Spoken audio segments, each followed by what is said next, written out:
Closed captioning of this program is brought to you by Slimers in Organic Flesh Bait.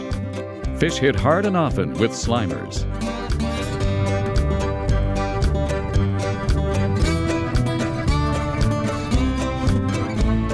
Bill, you won't believe it. I actually have a fish on. Well, Bill and I are kind of kidding. Day. I mean, we have covered miles of water. The only thing I can come up with is that it's because of the storm that went through yesterday. You said when you were driving through from Stony Creek that you had lots of rain, right? Yeah, all the way through to Coburg. Was there any lightning? Oh, or yeah. Thunder? Okay.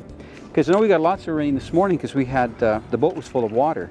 So it took quite a while to drain. So I don't know if that's maybe put off the fish or what. Normally we get these big walleyes down here, you know, that are 5 to 10 pounds, and these guys are just small eaters. Here, I'll grab them.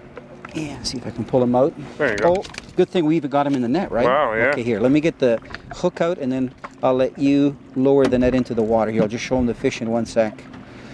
So we've been casting these crankbaits and covering so much water. Look at how pretty these little walleye are. Oh, he's got a little bit of line or something on there, weed.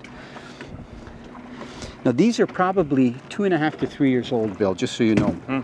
They grow very quickly down here in the Bay of Quinte because they have so much food. Now normally when you're cranking these weed lines, you see lots of perch. And the one thing that I was concerned about today is that we didn't see that many perch. Right. You know, you could probably count them on 2 hands, the ones that we did see. But anyway, they're great eating fish, a lot of fun. And we're gonna put it right down in the water here. Nice and easy here. I'll let you do the honors. Sure. He should swim right out of there. These basket nets are nice and shallow, so they don't have a deep bag.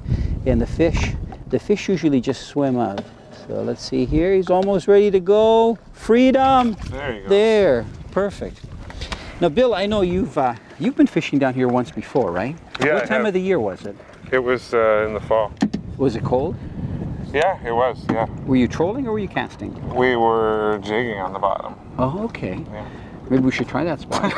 I'm just kidding. So were you in the lower bay or upper bay, like more towards Belleville? What's by Deseronto? Yeah, well, Deseronto's only like 2-3 miles up here. We might want to try the spot. Well, it's funny, you know, a lot of the guys will fish traditionally for the walleyes. They'll bottom bounce and they'll use jigs and minnows. Usually when the water starts to get colder and the bait fish come off the shorelines, the walleye will be in the main lake channel. Right. And of course, when we ice fish, because I do quite a bit of ice fishing here, you're fishing right in the middle and right on the bottom, either with a jigging spoon or a jig and minnow. But this time of the year, usually they're really feeding heavy on the shorelines and on the weed edges. So I think the weather and this wind, you know, that we've had all day, maybe it's put them off. It'd be funny though if they started turning on, you know. So we'll go back up there. That was just off of that big weed bed. We got into open water, 10 feet of water. So why don't we do that?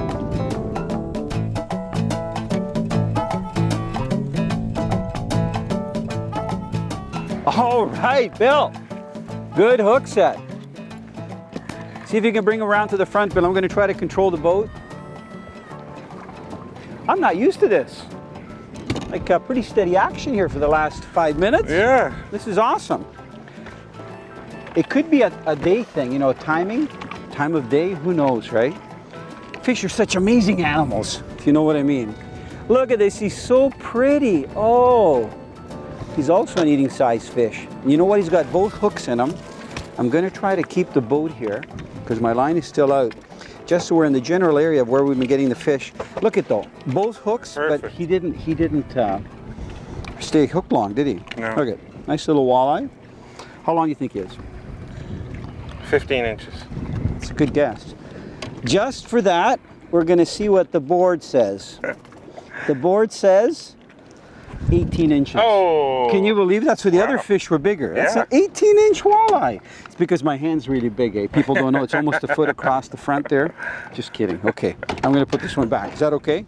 Yes. Okay. Just nice and easy. See if I cannot tangle my line.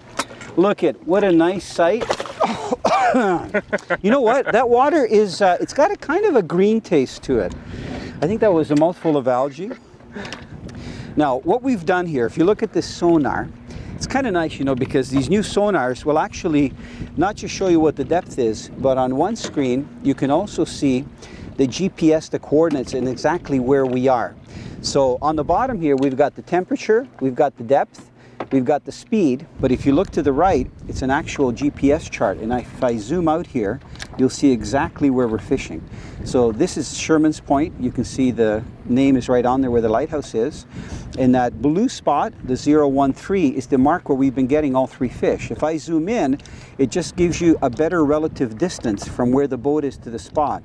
So we're probably drifted now a few hundred yards to the right. That little boat icon is where we are, and that little arrow ahead of it is showing the direction. So we're actually moving at 0.7 miles an hour. And we're on a course of 119 or 118 degrees. So these things are magnificent. The big advantage, when you hook a fish, you just hit this mark right here, and that tells you where the spot was, and then you can always go back to it, like we're gonna do here. And hopefully we're gonna catch some more fish. We've caught 3 fish in about 5 minutes here. So we're almost at the spot where I caught my fish. So I've got a feeling the fish would appear. There's a school here hanging off that big weed flat. Right. And where we're fishing here, this is the very famous Hay Bay where this gentleman is trolling up. Hay Bay is part of the Bay of Quinte. This is Hayward, Longreach, and then we have Adolphus Reach down below. So this is actually an intersection of 2 kind of bodies of water, Hay Bay and Hayward, Longreach. So in the wintertime and in the fall, they actually fish with minnows here. They do a lot of drifting right out in the middle, in the open. Because just after this point, this is called Sherman's Point to the right, Bill, the bay becomes much shallower. It's like 20 feet deep, where down here it's 30, 40 feet, and then around the corner, when you go down to the Glenora Ferry, it goes down to 70 and 120 feet. Wow. So they're almost like different bodies of water, you know?